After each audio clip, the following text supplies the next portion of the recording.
Well, welcome back, everybody. Next up, we're going to have Carrie Tate, Director of the Office of Student Accessibility, come and introduce our next speaker. Thank you. Hello, I'd like to introduce our speaker, Jane Thierfeld Brown. Jane is an assistant clinical professor at Yale Child Study, Yale Medical School. She's a director of College Autism Spectrum and former director of student services at the University of Connecticut School of Law. She has worked in disability services for 39 years. She holds the EdD from Columbia University Teachers College. Dr. Brown consults with many families, students, school districts, and institutions of higher education. Dr. Brown has appeared on Good Morning America, CBS News, and NPR. She has co-authored Students with Asperger's, a guide for college professionals, The Parent Guide to College for Students on Autism Spectrum, and Behavioral Management and Self-Regulation books, along with many textbook chapters and articles. Dr. Brown is married and has 3 children, the youngest being 26 years old son with autism. Please welcome Jane Brown.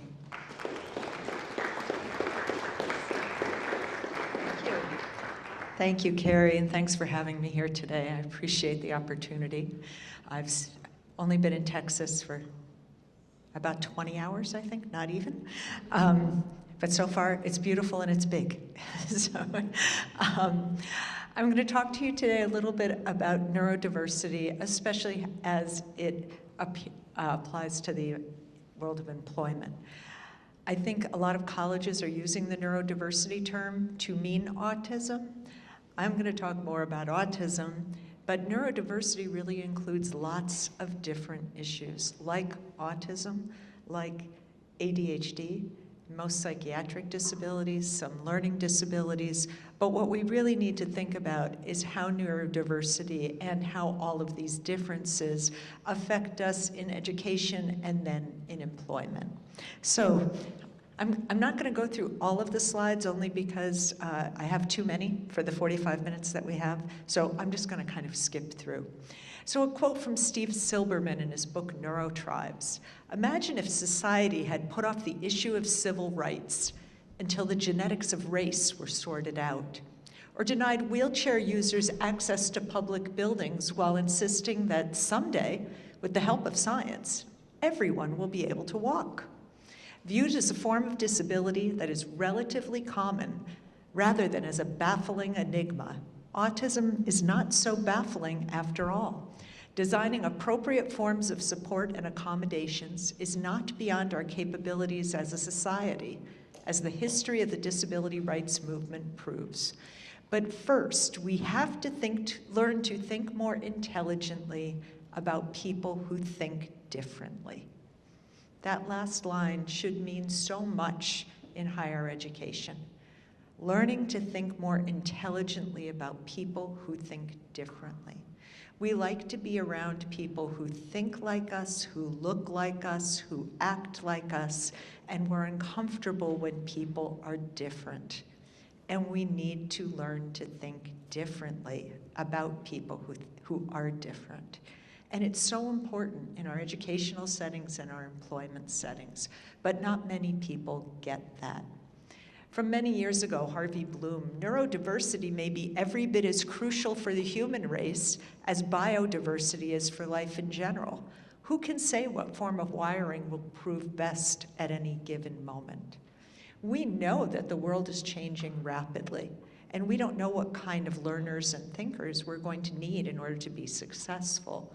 So that maybe people who are neurodiverse are going to be our next great problem solvers. And if we need them, why are we rejecting what they have to offer us in society? There's a wonderful group, if you have a chance to look at them, called Untapped, theuntappedgroup.com. They're from Australia. Neurodiversity is a way of thinking about neurological conditions such as autism, attention deficit, and dyslexia as variations from the typical population rather than a disability. Advocates for neurodiversity reject the idea that it is a problem to be fixed, but rather we are all neurologically diverse in some way. Implementing various workplace accommodations, flexibility in the way we interact with others, and acceptance of neurodiversity as a way of life would allow a meaningful percentage of the neurodiverse population to become valuable members of our working community. What a concept, that we would actually value neurodiverse people in our work settings rather than rejecting them because they are different than we are. That's where the rubber meets the road for employment. We're doing a good job at getting people with autism educated in post-secondary settings. About 35 to 40% of folks on the autism spectrum are making it to higher education. We don't have a good concept of how many are graduating, but we know that the numbers have drastically increased. At University of Texas at Dallas, you have the proud status of being the campus in the country that has the most students with autism documented and disclosed to disability services. There are over 600 students with autism at the University of Texas at Dallas. Most other colleges have anywhere from 50 to 100. Some community colleges and smaller campuses have maybe 100 to 200. A couple of the technical institutes hover around 2 to 250. That's still about a third of the population that's disclosed at the University of Texas at Dallas. So you're doing something incredibly right that is inviting folks on the spectrum onto your campus. So please not only continue it, but continue it flourishing, because we need you desperately. So we know about 35 to 40% are coming to college. The issue that we've got is, of the students that graduate from college in the US with a bachelor's degree who also have autism, about 80% are unemployed. 80%. That's a statistic that has to change, and we're working very hard with many groups and many employment groups to make those changes. So why do we need to improve it? This cover is from last year from the Harvard Business Review. Managing people, neurodiversity as a competitive advantage. How do you like that?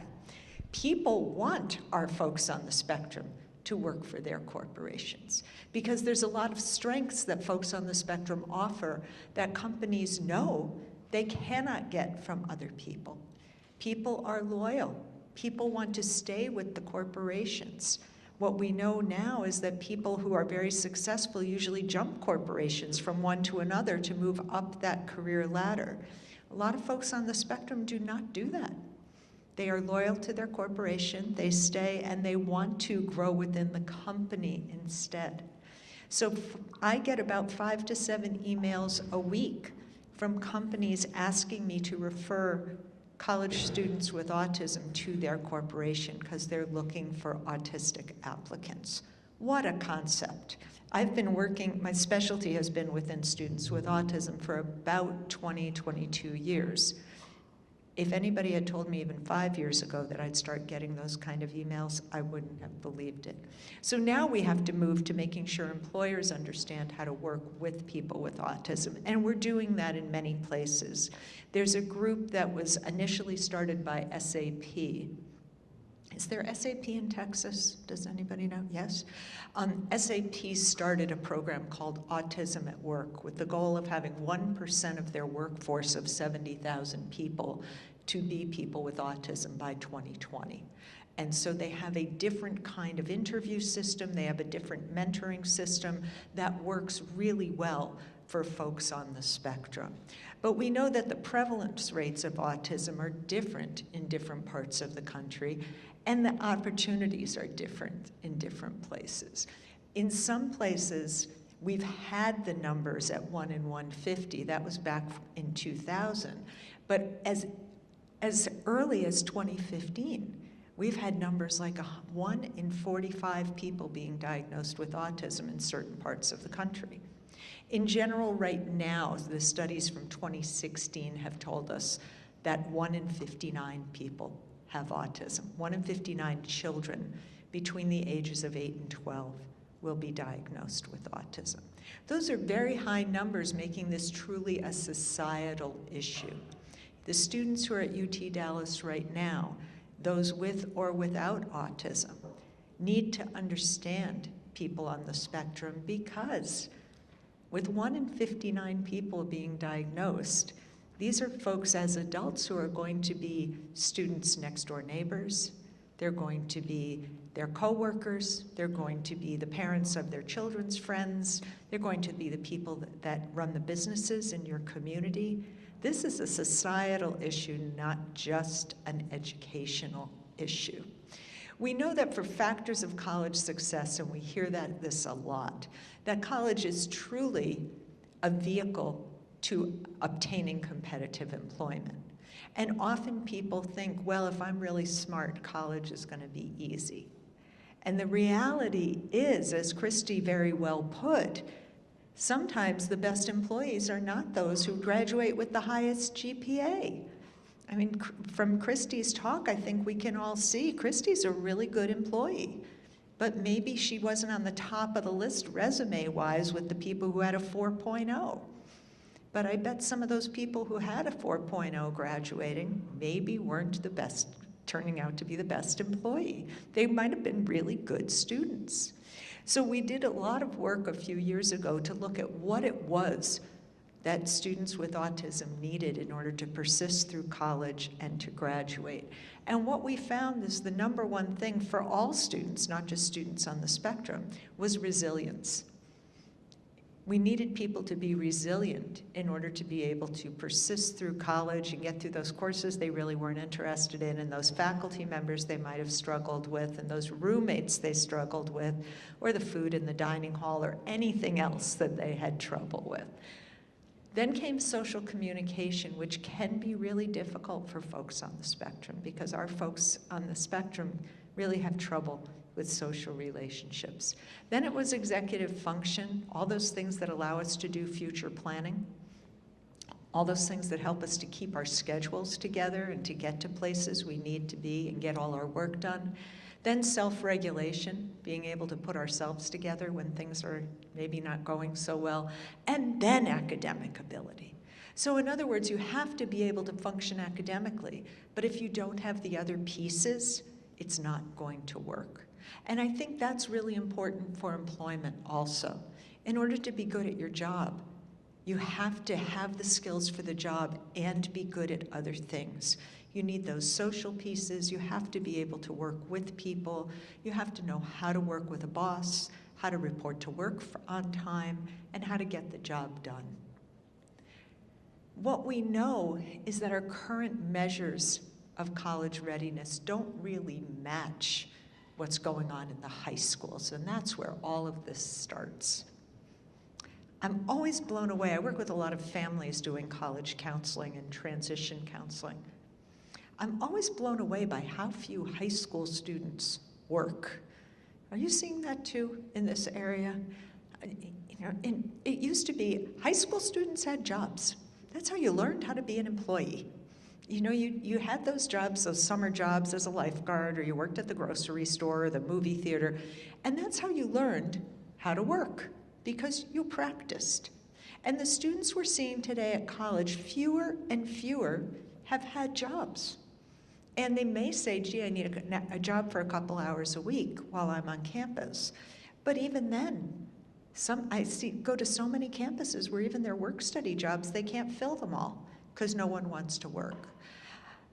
Over and over, employers will tell us, I will hire people with a work history over people with a high GPA any day of the week. So what that's really teaching us is when those students come from high school onto the college campus, we can take a year or so to make sure that they've got the academics down and they know how to be a college student. And then we've got to get people to work. We got to get people in internships. We have to get them into placements, into college work-study jobs to get that experience so that then they can move to those off-campus internships in order to get a job. Especially important for people on the autism spectrum. Because our folks usually, and the old adage is if you've met one person with autism, you've met one person with autism. But our folks are not usually the people that are going to walk into some social gathering and work the room, so to speak. Our folks are not that kind of person who does small talk and the networking really easily. And if you're not that kind of person, then you'd better be able to have other venues in order to get a job. And so we work very diligently from sophomore year on with students to get those skills, to get those interview skills down, to do things on campus that make you more competitively employable. Because what we know, oh sorry, there's a mistake in my slide. What we know is even those students who are so incredibly capable at high school, that high school competence does not equal college readiness. A lot of what high school is about is facts. You teach me facts, I memorize them, I give them back to you, I get an A. That's not what college is about. So that many of our students who are doing so well in high school are really struggling when they get then to college. So we know it's a lot about self-advocacy and self-management. And Christy talked about this. If you need something, ask. We often see students are saying, well, I'm not getting this in class and I'm not getting this kind of help. So have you asked for it? Well, no, I just thought they'd know I need it. No, my usual line is, no, I flunked mind reading in college and I still can't do it. If you don't tell me you need it, how can I know? So that self-advocacy piece is crucial to success for all students, but especially our folks on the spectrum. And self-management, we know, is if you can't manage yourself and everything that you have to do, then managing a job is going to be really difficult. We looked at students in high school. We were doing a project in Pennsylvania, and we looked at a group of students and asked, what kinds of things do you really need help with in high school so that we can get you ready for college? And the things they told us really surprised us, especially as I'm thinking about them transitioning into the world of work. They said breaking down large assignments into meaningful parts. Well, what do we know about employment is that supervisors want to tell you something once. They don't want to have to teach you how to do something. They want to tell you what to do once, and that's it. Maybe repeat it if they have to. But 55% said they really struggled figuring out what to do with assignments. Carrying on conversations with peers, we know that social piece is so crucial to employment. Study skills. We're not teaching students to study in high school. We're giving them the dreaded study guides. Those study guides that students get take away the ability to learn how to study. And so we're graduating students from high school who don't know how to study. Identifying clubs or social groups of interest. We have a lot of students that leave high school and college and become employed and still are totally isolated.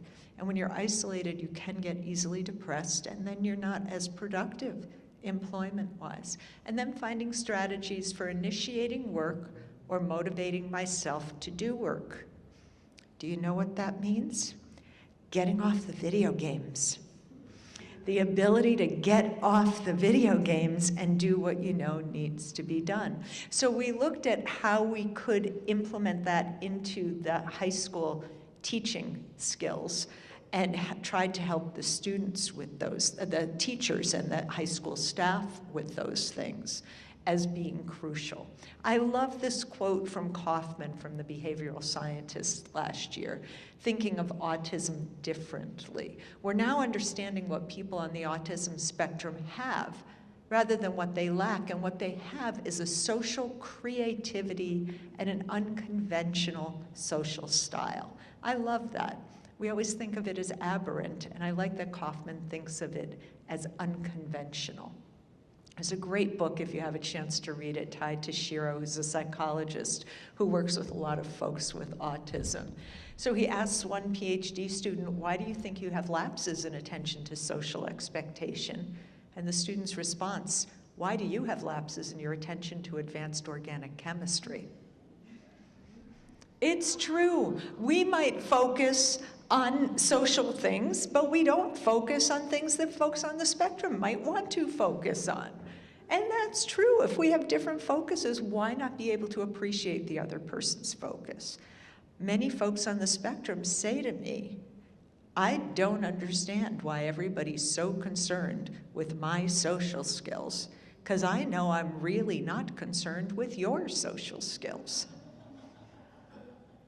It's true.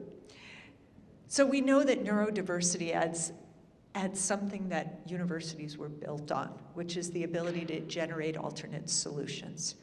The great thinkers and great ideas have come out of our educational institutions because people had the ability to generate new ideas. That's what higher ed in the US was based on.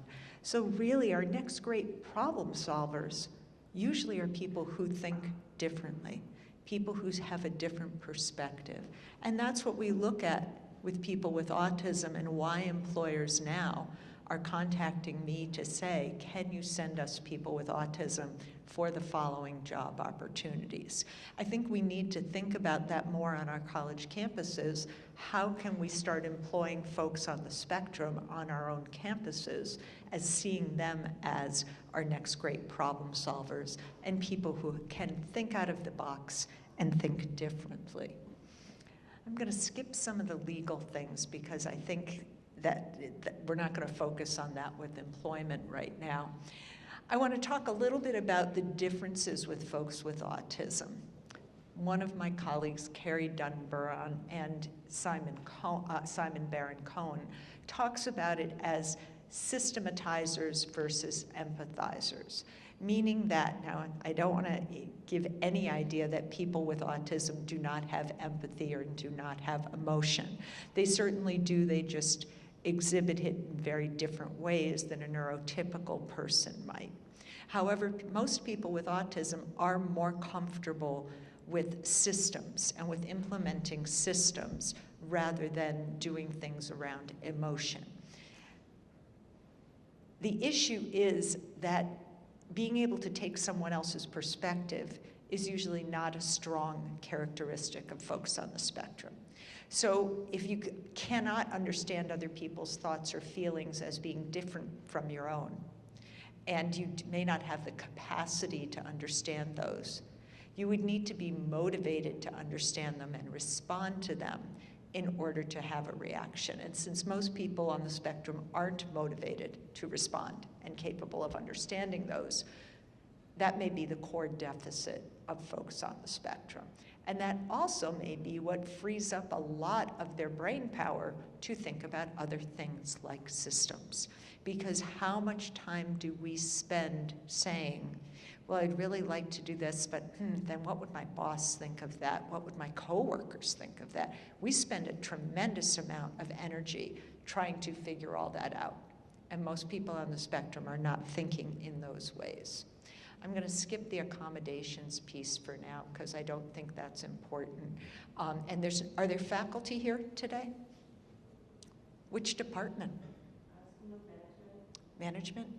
So let's talk for a minute, if we may, because I think it's important to know that a lot of the things that higher ed requires, this list of things, flexible problem solving and synthetic and categorical thinking, logic and capacity for insight, all of those things are what's required in higher education, and we do not compromise those expectations in higher ed. The folks that you see at UT Dallas who have autism are students who have gotten in through the admissions process like anyone else. They have the capacity to be college students. And that's what my legal chart earlier was for. There is no special education in college. We make reasonable accommodations, but the laws in higher ed are very different than high school. In high school, the laws are federal laws of entitlement, because every student is entitled to a free and appropriate public education up through high school. After high school, it moves to eligibility, and there is no special education. We only have equal access to level the playing field. So we don't compromise any expectations. We make reasonable accommodations instead. So we know there's lots of social issues for students, all of these things like residence halls and making friends, but especially staying safe. We just had a really good meeting and workshop with the campus public safety, or do you call it campus police, here on campus, and all of whom were incredibly sensitive to the issues surrounding your large population of students with autism, which I think is great, because really keeping people safe and teaching students how to keep themselves safe is a really important piece of all this. I want to skip through some of these slides because I want to talk just a little bit about anxiety. For students on the spectrum, especially as they think about moving towards work, gaining some strategies for dealing with anxiety is really crucial. I think anxiety affects probably, what was the latest statistic I read? Something like 56% of college students are dealing with overwhelming anxiety. I think for students with autism, that is a really difficult symptom of autism that students have to deal with, and developing coping strategies is really important. Once you move into the world of work, as we all know, stress and anxiety get much more prevalent. And so students need to develop those coping strategies while they're here in higher ed, because they need those to take into the world of work. And I'm not sure that we're doing a good job before students get to college or while they're here. We know that in order to be successful, students have to be motivated. And what I always dread hearing from students when I say, so what are you majoring in? And the first thing their response is, my parents say I have to be a pharmacist. I know that's not a motivated student.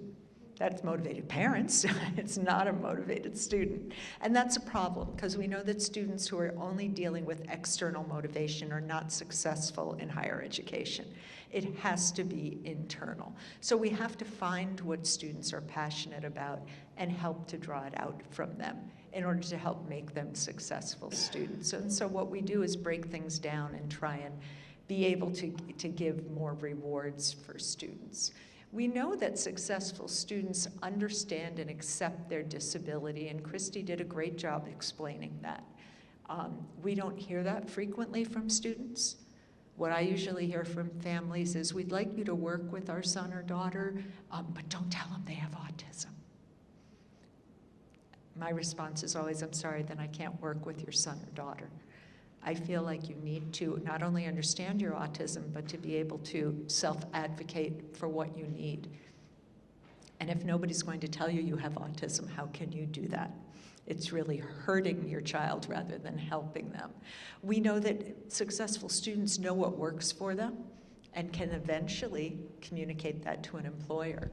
They possess really good regulatory skills. They know when things are really heating up for them and when they need to be able to cool themselves down. They're internally motivated, as we mentioned, and they're excellent self-advocates. So what I encourage students to do before they're ready to launch from the university is to really learn about autism and to learn about how they function so that they can present that appropriately to an employer. They really need to find a community with people like themselves, or people who like what they like. If they're engineers, if they're people who like Pokemon, if they're people who like Legos, whatever it is that they like, and they want to be with other people who like similar things. They need to find resources both on campus and the community. They really need to find mentors and to use their passions, which is crucial for every student. And what does a university need to do to make all of this work?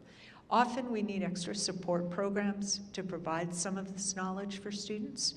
Some of this is extracurricular, and especially those of us in disability services, we usually provide academic accommodations, and what we're talking about is outside the classroom.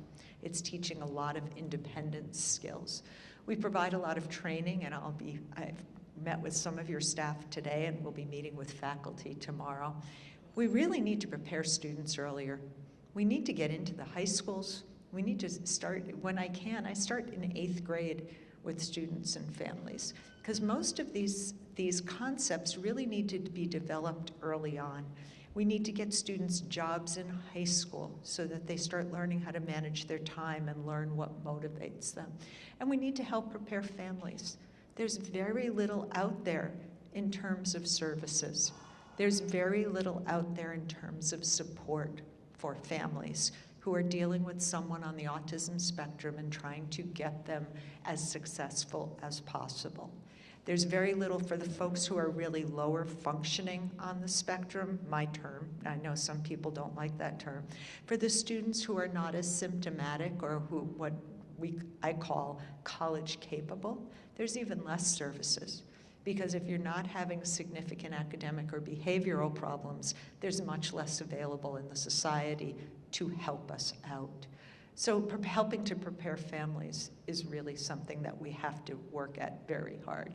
These are some of our books on students with autism in college. I'll just go through these because my publisher likes me to do that.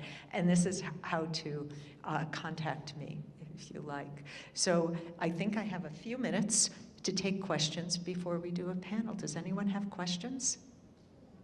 Back one slide. Back again. Back again. Sorry, this is where I'm really bad at the shameless self-promotion. This is where I sort of, here's the books, click, click, click. You know, they are on Amazon though, if you need. Okay, thank you. So, any questions? Seeing none. Yes, Christy. What made you so involved in neurodiversity? I'm probably less involved I'm involved in neurodiversity from the aspect of disability services. I've been in disability services a long time. That I kind of fell into long ago.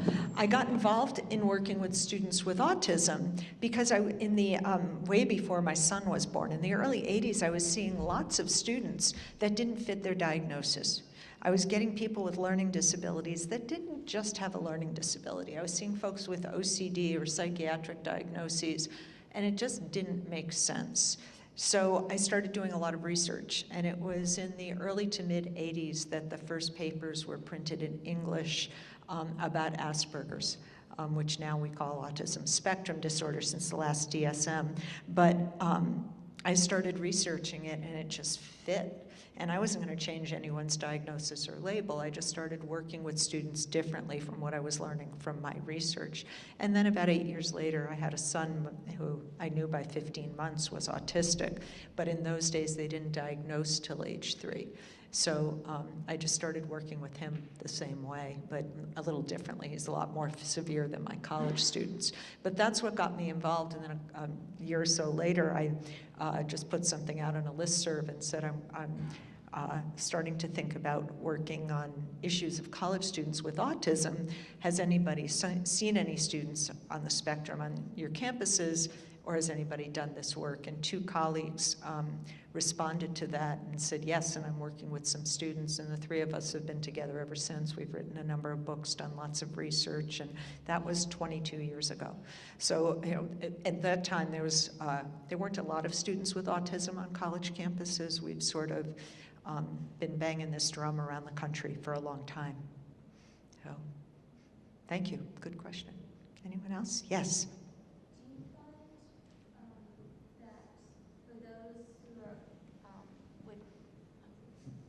Do you find that those with autism, their ability to succeed within a school, is it, I assume it's multiple facets come into their Yes. ability to succeed, but as somebody who's going hopefully into faculty, what, I guess, from the faculty or department level would be beneficial to say, we want to make sure more of these students are coming into our department, that they feel comfortable, that they have a place there. So what would be some of the suggestions to attract them, to help give them the environment that they need to develop as from a faculty standpoint? Well, whatever you're doing at UT Dallas is certainly attracting students with autism. You have at least 3 times the number of any other college. So something here is attracting students with autism. You don't have what we would call enhanced services or a program of support services for students on the spectrum. So there has to be something, hopefully before I leave tomorrow, I'll get a sense of there has to be something that's happening on your campus that's making students feel like this is a good place to get an education. There must be something happening in your classrooms or or your service offices. So I think the only other thing you can do, because I think you already have a lot of those folks here, if you were to be teaching at another place, I think in making sure people know that your classroom is a safe place, that you have structure and rules to the classroom. A lot of students don't do well when the class is sort of fluid, but having structure and rules to the classroom so that they know how to act and behave. Many students have lots of fascinating questions, but they get tangential and take up class time by asking too many questions, and that sometimes that has to be contained. And so having that kind of structure, but showing students you're interested in what they're interested in. I had a fascinating experience yesterday with a nonverbal student who just graduated from Tulane University, and he's very symptomatic and uses technology to speak. And he said that going to college was the first time that he felt normal, because he was faculty for the first time gave him an opportunity to show what he knew rather than imposing on him what they thought he didn't know. He was a wildly eloquent person and a writer. He's working now as a writer for an online publication. And I think that that really is what shows what an institution's made of. You know, when you can do that with students and let them show what they do know, instead of judging what they may not be able to do before they even get into your classroom. I think that's where we learn to think more intelligently about people who think differently. I think that's the thing. Thank you for the question, really good question. Thank you all. Oh, I'm sorry. One question, you mentioned that you get calls from employers 5-6 times a week about for students with autism for particular jobs. I'm just curious, what kind of jobs are those? What kind of jobs are people looking for folks on the spectrum? Often it's jobs that require a lot of detail. I get a lot from tech companies, software designers, what's the word I'm thinking of? People who look through software to find the bugs before it gets sent out. So testing those kinds of things. Software developers, programmers, accountants, and actuaries. The reason I'm asking is because that's what I thought, well, that's also what I read in most of the jobs are. But as you said, the example of the student that you just mentioned is a writer. Yes. Right? People don't think that he's an artist. I know. Right. Right. So actually the assumption is that students with at least artists are very good and very detailed, they just want to sit by themselves, very focused people. But I think that's a very small percentage. You're absolutely right. Everyone says, oh, well, everybody with autism wants to be a tech person. There's a lot of people who want to be tech people. There's also an awful lot of folks that want to be artists and writers and English majors. It just depends what you're interested in. Exactly. Yes, I agree. We get a lot of people who want to major in history and a lot of who are very interested in sciences, and I think it just depends on the person. And yes, we have people who are, right now, STEM or STEAM as it's come to be known, is a big part for everyone because everyone knows that's where the jobs are. So I think we get an overabundance of people in those majors, some of who are really good at it and some who are trying to do it in order to get a job. So, thank you. Thank you all very much.